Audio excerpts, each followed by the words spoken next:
Zabij ma, ak sa po zliadnutí tohto videa ešte niekedy budeš báť vystupovať na verejnosti. Sú 3 typy, po ktorých prekonáš svoj strach. Či už je to tanečná súťaž, vystúpenie alebo pracovný pohovor, akceptuj nervozitu, je prirodzená.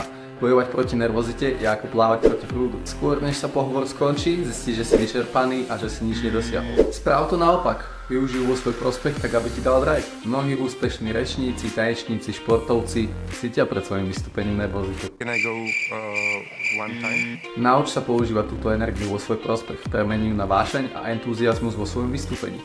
Na to však ale potrebuješ prax. To najdôležitejšie budú vždy skúsenosti. Cítiš tlak na hrudi, sucho v krku, búšenie srdca, zodpovednosť za svoj výkon, ktorý niekto bude vidieť a počuť. Spomeň si na skúšky v autoškole, keď za tebou sedel policajt. Si tak nervózny pri šoferovaní aj dnes? To pochybujem. Jazdíš si uvoľnený a v pohode. No a s vystupovaním je to úplne to isté. Prax robí majstra. Čím viac sa venujeme praxi, tým bližšie sme k tomu, aby sme sa stali majstrami vo svojom umení.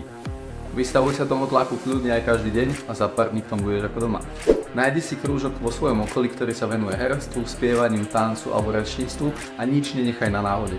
Napríklad, keď prídeš do skupiny ľudí a každý týždeň si s nimi zatancuješ, po mesiaci a nebudeš vedieť, že si sa vôbec niekedy bál.